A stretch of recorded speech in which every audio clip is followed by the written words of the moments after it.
Guys, welcome and welcome back to the channel and you watching the UPSC diary. आज की इस particular video में हम करने वाले हैं क्लास 11th की ज्योग्राफी यूनिट 2 से स्टार्ट, जिसमें पहला चैप्टर हम पढ़ेंगे द अर्थ के बारे में कि कैसे उसका ओरिजिन एंड इवोल्यूशन हुआ था। ठीक है, उसके बाद क्या जैसे बचपन में ट्विंकल ट्विंकल स्टार्स हम पढ़ते थे ना, वैसे ही ट्विंकल ट्विंकल स्टार की पूरी ओरिजिन एंड इवोल्यूशन के बारे में हम बात करेंगे। अर्थ के अंदर क्या क्या है, वेगनर्स कॉन्टिनेंटल ड्रिफ्ट थ्योरी क्या है, प्लेट टेक्टोनिक्स क्या है, अर्थक्वेक एंड वोल्केनोज, ये पूरा का पूरा यूनिट 2 में डील होगा, जिसका पहला चैप्टर आएगा आपका chapter 2। And in this video we are going to talk about the origin and evolution of the earth. तो वही क्या गए, नर्सरी में याद है ना, हम लोग ट्विंकल ट्विंकल लिटिल स्टार पढ़ते थे। स्टारी नाइट हमेशा हमें अट्रैक्ट करते थे बचपन से। आपने इसके अलावा ये भी सोचा होगा कि स्टार्स और अलग अलग कई सारे क्वेश्चंस आपके माइंड में आए होंगे। क्वेश्चन कि कितने स्टार्स है स्काई में, कैसे ये एग्जिस्ट में आए। ठीक है, क्या आप स्काई के एंड पे पहुंच सकते हो जहाँ पे आखिर ऐसा कौन सा पॉइंट है जहाँ पे स्काई ख़त्म होगा। ठीक है, ऐसा कई सारे क्वेश्चन हैं। जैसे मेरे माइंड में पता है क्या क्वेश्चन आता था कि अगर मैं सीढ़ियाँ लगाऊँ दूँ छत पे जब मैं थी तो मुझे लगता था कि छत के ऊपर मेरे ना घर के ऊपर, जैसे मान लो ये टेरेस है तो एक सीढ़ी थी और एक छोटा टेरेस ऊपर भी था, तो मुझे लगा अगर मैं इस टेरेस पे सीढ़ियाँ बना लूँ ना तो मेरे को थोड़ा सा आसमान जो है आसमान से मैं थोड़ा नज़दीक हो जाऊँगी। फिर मैंने कहा तो अगर इसके ऊपर एक और सीढ़ी लगा लेंगे तो आसमान और नीचे होगा, तो maybe I will reach one in a point where I can reach the sky. कितनी बचकानी बात है ना, हम लोग ऐसा सोचते थे। अब हम लोग का तो पता नहीं, बट मैं ऐसा ज़रूर सोचती थी। बट क्या रियलिटी में ऐसा है? ऑब्जर्वेंस क्या थी इसमें कि हम कितनी भी सीढ़ियाँ लगा ले आसमान हमसे उतना ही दूर दिखता है, राइट। तो वही है, इस चैप्टर में आप पढ़ोगे ट्विंकलिंग लिटिल स्टार्स के बारे में, कैसे ये फॉर्म हुए थे उसके बारे में। ठीक है, उसके बाद इवेंचुअली आप जो है origin and evolution of the अर्थ को समझेंगे। तो देखो, सबसे पहले अर्ली थ्योरीज की बात करते हैं ओरिजिन ऑफ द अर्थ की। बहुत सारे हाइपोथेसिस का मतलब होता है एक थीसिस दी गई है जो कि सही भी हो सकती है और गलत भी हो सकती है। It's a hypothetical situation. ठीक है, तो उसके बाद वेरी शॉर्ट में आप लोग को, मतलब जब भी आप ये सब सोचेंगे तो आपके माइंड में क्या आएगा, हाइपोथेटिकल। ऐसे बहुत सारे साइंटिस्ट ने अलग अलग थ्योरी दी, लेकिन एग्जैक्टली जो थ्योरी थी, कौन सी ऐसी थ्योरी थी जो काम की, कौन सी थ्योरी थी जो काम की नहीं थी, वो आपको इस चैप्टर में पढ़ने को मिलेंगे। और ऐसे बहुत सारे अलग अलग टाइप के क्वेश्चंस जो आपके माइंड में आएंगे, उसके भी आंसर्स आपको थोड़े थोड़े क्लियर होंगे। ठीक है, सारी चीज़ों के बारे में बहुत कुछ डिस्कस करेंगे, but let's start with the topic now.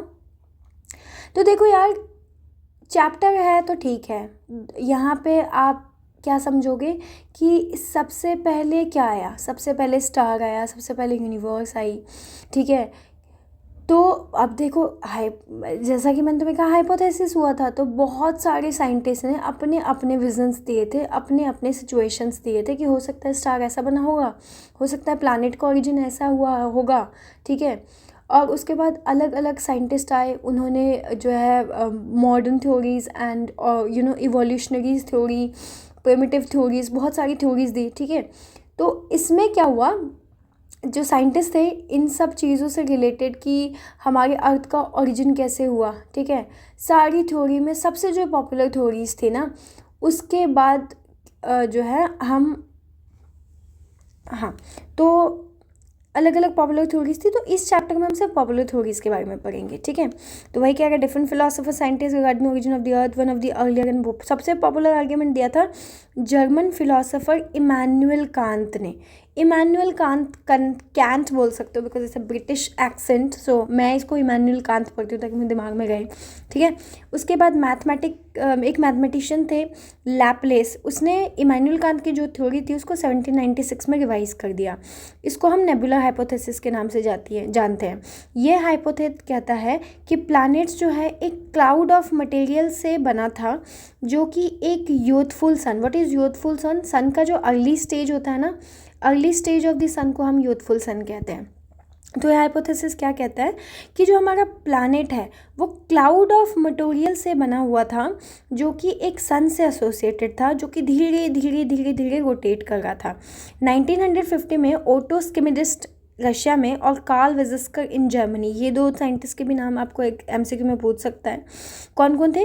Auto Schmidt in Russia and Carl Weizsäcker in Germany. ठीक है, इन्होंने नेबुला हाइपोथेसिस को कुछ हद तक रिवाइज किया था। ठीक है, तो इनकी जो डिटेल्स थी थोड़ी डिफर कर रही थी, थोड़ी अलग थे। इनका कहना था कि सन जो है ना उसके चारों तरफ एक सोलर नेबुला है जिसमें हाइड्रोजन और हीलियम है। ठीक है, और उसके साथ डस्ट भी है। ठीक है, उसके साथ कुछ है जिसको हम डस्ट कह सकते हैं। जो फ्रिक्शन एंड कोलिजन हुआ ना पार्टिकल्स का, उसके कारण एक डिस्क शेप क्लाउड बना और जो प्लानिट था हमारा वो एक्रिएशन के प्रोसेस से हमारा बन गया। हालांकि साइंटिस्ट ने लेटर पीरियड में problem of origin of universe को उठाया rather than that just of the अर्थ और द प्लैनेट। तो ऑरिजिन ऑफ यूनिवर्स के बारे में भी लोग जो है स्टार्ट करने लगे ढूंढने के बारे में कि what exactly how the universe origin instead of just planets and earth. अब मॉडर्न थ्योरीज में ऑरिजिन ऑफ द यूनिवर्स के बारे में क्या क्या है? सबसे पॉपुलर आर्ग्यूमेंट दिया गया था ऑरिजिन ऑफ द यूनिवर्स का, वो था बिग बैंग थ्योरी। बहुत सुना होगा आपने बिग बैंग थ्योरी के बारे में। इसको एक्सपैंडिंग यूनिवर्स हाइपोथेसिस के नाम से भी हम जानते हैं। एडविन हबल 1920 में जो थे, ये साइंटिस्ट थे, इन्होंने कुछ एविडेंस प्रोवाइड किया कि यूनिवर्स जो है एक्सपैंड कर रहा है, फैल रहा है। जैसे जैसे टाइम गुजरता जा रहा है जो गैलेक्सीज है वो फर्दर एंड फर्दर एक दूसरे से मूव कर जा रही है, अब दूरी पे मूव कर रही है। ठीक है, और इस यूनिवर्स के लिए एक बैलून वाला एक्सपेरिमेंट था कि आप एक बैलून लो। ठीक है, एक नॉर्मल बैलून लोगे, आप उसमें एक डॉट डालोगे। जैसे ही आप बैलून में हवा भरोगे तो बैलून का साइज़ बड़ा होगा और डॉट का साइज़ भी थोड़ा सा बड़ा हो जाएगा। ठीक है, तो क्या है कि now if you start inflating the balloon, जैसे ही आप बैलून में हवा भरोगे जो पॉइंट्स थे बैलून में वो एक दूसरे से अलग होते जाएंगे। मान लो 2 पॉइंट्स आप डाल दो, पहले ये 2 पॉइंट पास थे, जैसे ही एक्सपैंड करोगे तो क्या होगा, जो पॉइंट है वो भी थोड़ा थोड़ा दूर जाने लगेगा जैसे जैसे बैलून एक्सपैंड करेगा।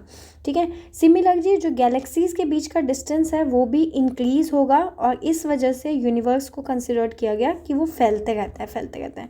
हालांकि आप इसके बारे में और पढ़ोगे beside the increase in the distance between the point on the balloon, the points themselves are expanding. This is not in accordance with the fact. Scientist मानते हैं that though the space between the galaxies increase. Scientist क्या मानते हैं कि मैं मानता हूँ कि गैलेक्सी के बीच में जो स्पेस है वो बढ़ रहा है। जैसे आपने देखा ना, पहले ये दोनों पास थे, फिर ये देखोगे दोनों थोड़े से दूर हो गए। पॉइंट भले उसी जगह पे था लेकिन गैलेक्सी के बीच का जो स्पेस था वो इंक्रीज़ हो रहा था। ठीक है, तो इन्होंने क्या किया, दो the space between the Galaxy is increasing. मैं मानता हूँ कि स्पेस जो है गैलेक्सी का वो इंक्रीज़ हो रहा है उन दोनों के बीच में। ऑब्जर्वेशन जो है एक्सपेंशन ऑफ गैलेक्सीज के बारे में जो है उसको सपोर्ट नहीं करता है कोई भी साइंटिस्ट का थ्योरी। मतलब कह रहा है कि गैलेक्सी के बीच में ज़रूर स्पेस इंक्रीज हो रहा है, ठीक है, लेकिन गैलेक्सी एक्सपैंड कर रही है उसको ये सपोर्ट नहीं कर रहा था। तो बैलून एग्जाम्पल पार्शली करेक्ट था, not fully. Big bang theory जो है ना उसके कुछ स्टेजेस थे in the development. Very important, this question will come exam in your examination. Explain about the big bang theory. In fact it's a board का question.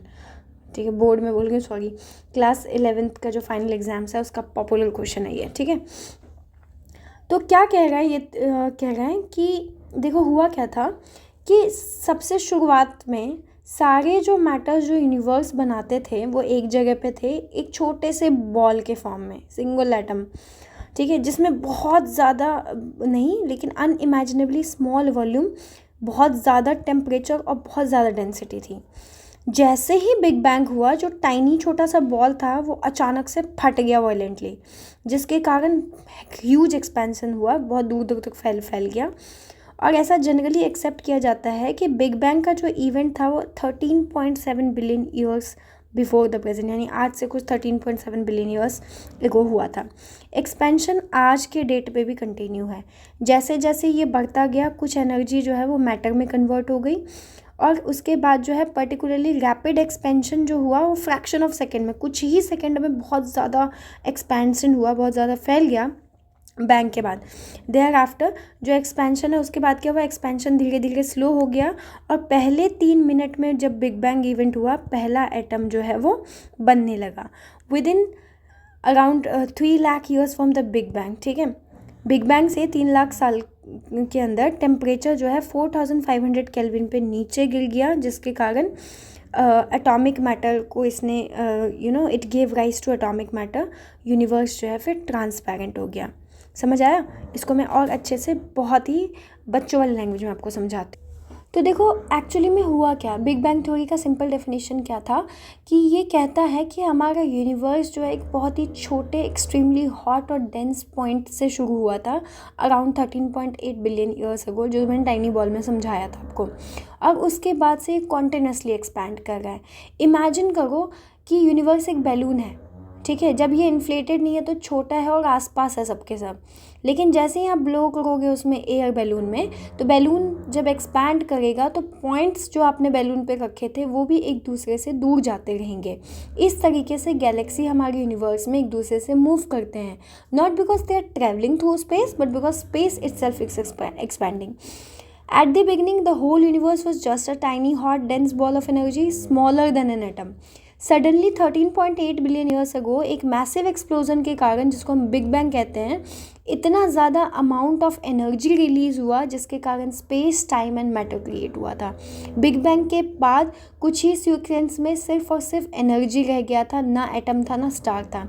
कुछ minute के बाद एनर्जी जो है ये छोटे छोटे पार्टिकल्स में कन्वर्ट होते गए, प्रोटॉन, न्यूट्रॉन, इलेक्ट्रॉन्स, ठीक है, जैसे वाटर फ्रीज करता है इनटू आइस में। आफ्टर मेनी ईयर्स ये जो पार्टिकल्स है ये कंबाइन हो गए, हाइड्रोजन एंड हीलियम एटम इन्होंने बना दिया कंबाइन होके, जो कि पहले एलिमेंट्स थे। Million of years later gravity के कारण ये गैसेस जो थी एक दूसरे से, ग्रेविटी ने पुल कर दी इन गैसेस को, स्टार्स एंड गैलेक्सीज बॉर्न हुए, जैसे dust particles clumping together to form a mud ball. Even today the universe is still expanding, galaxies are moving away from each other, ठीक है। एविडेंस सपोर्ट करता है बिग बैंग, उसके बहुत सारे red shift है, देन आपका कॉस्मिक माइक्रोवेव बैकग्राउंड रेडिएशंस है। सिंपल शब्दों में मैं आपको ये समझाऊंगी कि बिग बैंग एक एक्सप्लोजन था, not an explosion in space नहीं था। मतलब बिग बैंग सिर्फ एक एक्सप्लोजन नहीं था जो स्पेस में हुआ था, ये स्पेस का खुद का एक एक्सप्लोजन था। स्पेस में के अंदर नहीं हुआ, स्पेस में के अंदर कुछ नहीं हुआ, स्पेस का खुद का एक एक्सप्लोजन था, ठीक है। तो एवरीथिंग, स्पेस हो, टाइम हो, मैटर हो, ये इसी मोमेंट पे स्टार्ट हुआ था। प्रैक्टिकल एग्जांपल में मैं बताऊं, मान लो आप आपकी मम्मी रोटियां आटा गूंथती है ना, डो, उसमें आप कुछ किशमिश डाल दो और उसके बाद आप बेक करो। जैसे ही जब आप आटे को डालोगे तो वो डो जो है वो राइस करेगा, एक्सपैंड करेगा, सारी जो किशमिश है एक दूसरे से मूव कर जाएगी, जैसे गैलेक्सीज मूव करती है एक दूसरे से जब यूनिवर्स एक्सपैंड करता है, ठीक है। यानी कि आप जो है you are not blowing the regions apart, आपका उसमें कोई सहयोग नहीं है, जो स्पेस है डो के अंदर वो उसको इंक्रीज कर रहा है, ठीक है। तो this is how you can understand the entire concept. अब हम मिलेंगे पार्ट 2 ऑफ द वीडियो में, लेकिन एक सेकेंड, आई गेस अभी कम हुआ नहीं है, हाँ हो गया है, बट ये लास्ट पॉइंट मैं आपको बता देती हूँ। कह रहा है जो एक्सपेंशन हुआ यूनिवर्स का, इसका मतलब होता है increase in space between the galaxies, ठीक है। एक्सपेंशन ऑफ यूनिवर्स का क्या मतलब है कि गैलेक्सीज के बीच का जो स्पेस था वो बढ़ गया। इसका एक ऑल्टरनेटिव आया था होयलेज कॉन्सेप्ट ऑफ स्टेडी स्टेट। इन्होंने कहा कि यूनिवर्स जो है सेम होता है, ठीक है, at any point of time, किसी भी समय पर यूनिवर्स सेम ही होता है। हालांकि जैसे जैसे धीरे धीरे एविडेंस अवेलेबल होते गए about expanding universe, scientific community ने प्रेजेंट में फेवर किसको किया, एक्सपैंडिंग यूनिवर्स यानी बिग बैंग थ्योरी को वो सपोर्ट करते हैं। नेक्स्ट टॉपिक में हम पढ़ेंगे द स्टार फॉर्मेशन के बारे में।